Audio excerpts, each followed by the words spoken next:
हाँ, बोलो ज़ायदा। फैज़ान, कहाँ हैं आप? भाई ऑफिस में हूँ और कहाँ हूँ। आप घर आ सकते हैं? कैसी बातें कर रही हो ज़ायदा? इतनी बेइज्जती करवाने के बाद भी तुमने मुझे क्या समझा हुआ है कि मैं तुम्हारे घर आऊँगा? फैज़ान, आपकी सोच से ज़्यादा मैंने हुरैन को बेइज्जत किया है। आप प्लीज़ घर आए फैज़ान, मैंने कुछ सोचा है। भाई ऐसा क्या सोच रही है? फ़ोन पे बता दो। मैं आपको फ़ोन पर नहीं बता सकती। आप प्लीज़ घर आए। वैसे भी हुरैन अभी घर पे नहीं है। यार ऐसी कौन सी बात है जो फ़ोन पर हम नहीं कर सकते? फैज़ान, मैंने सोचा है कि हम अब अलग से घर लेंगे। कैसी बातें कर रही हो ज़ायदा? तुम अच्छी तरह जानती हो कि मेरे बिजनेस की पोजीशन कैसी जा रही है, और तुम कह रही हो कि घर ले ले, और कराची में घर लेना कोई मजाक है? फैज़ान, आपसे कौन कह रहा है कि आप घर के लिए पैसे दें? अब तो फिर इसीलिए तो मैं आपसे कह रही हूँ आप घर आए, मुझे आपसे कुछ डिस्कस करना है।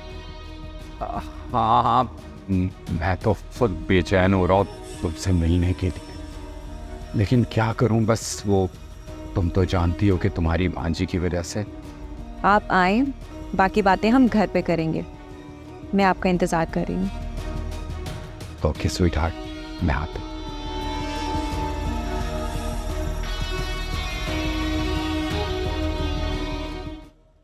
क्या बात हो रही है? नहीं, चुप क्यों? पता नहीं, चीफ ऑफ कॉप्स आए, शायद मेरा वेनम हो।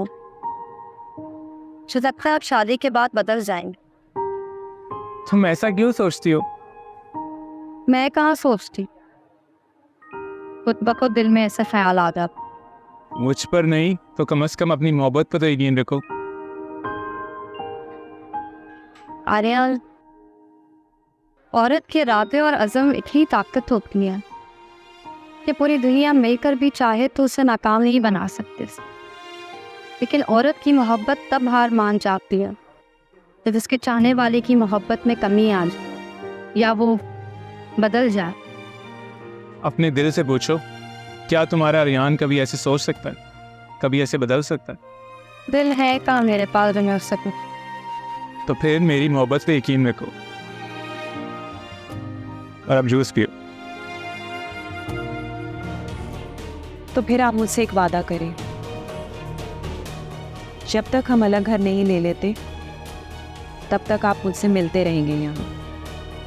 और हुरैन की फिक्र मत करें, उसे मैं संभाल लूँगी। लेकिन एक शर्त पर, अगर हुरैन ने फिर से मुझसे कोई बदतमीजी की तो मैं ये भूल जाऊंगा कि वो तुम्हारी भांजी है।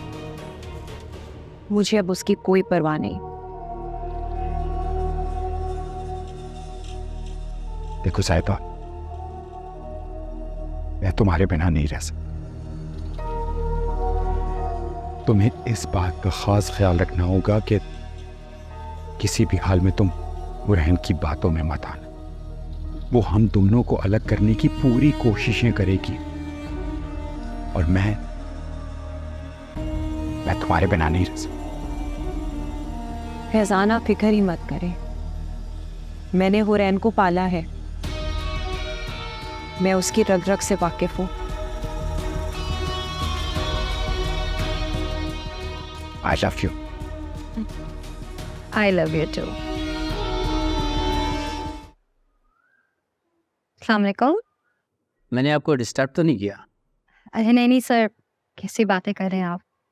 वो एक्चुअली मैंने आपको इसलिए कॉल की थी कि शायद फारूकी साहब की तबीयत ठीक नहीं है, कल वो ऑफिस नहीं आएंगे। अगर आप कल जल्दी ऑफिस आ जाएं तो कुछ टाइम ऑफिस को दे दें तो शायद फारूकी साहब की कमी पूरी हो जाएगी। फारूकी साहब की तबीयत तो ठीक है ना? क्या हुआ उन्हें?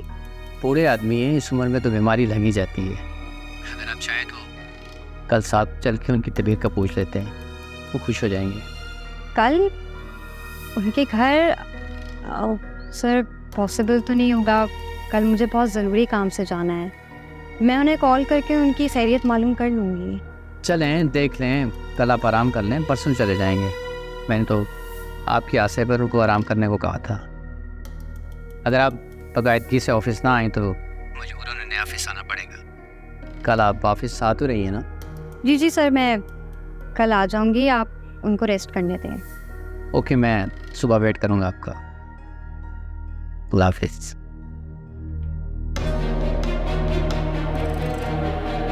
किसको?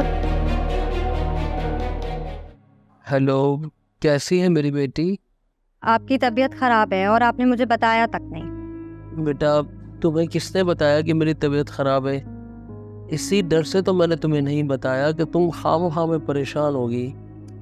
जिसने भी बताया है, मैं बस आ रही हूँ। मैं ठीक हूँ बेटा, परेशान होने की ज़रूरत नहीं है। मुझे कुछ नहीं सुनना है, मैं बस आ रही हूँ। अल्लाह हाफिज़।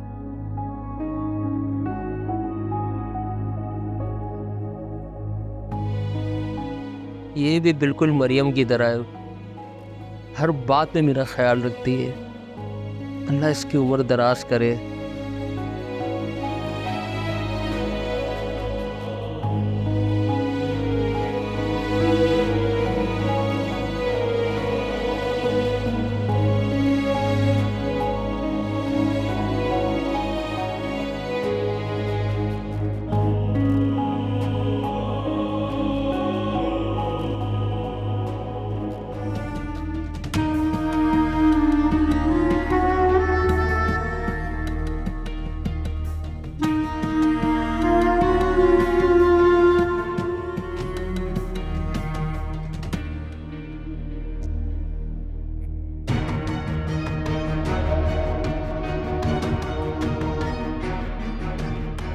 अगर आज हुरैन आपको कुछ कहती ना तो मैं इसका हशर कर देती, सारी जिंदगी याद रखती है।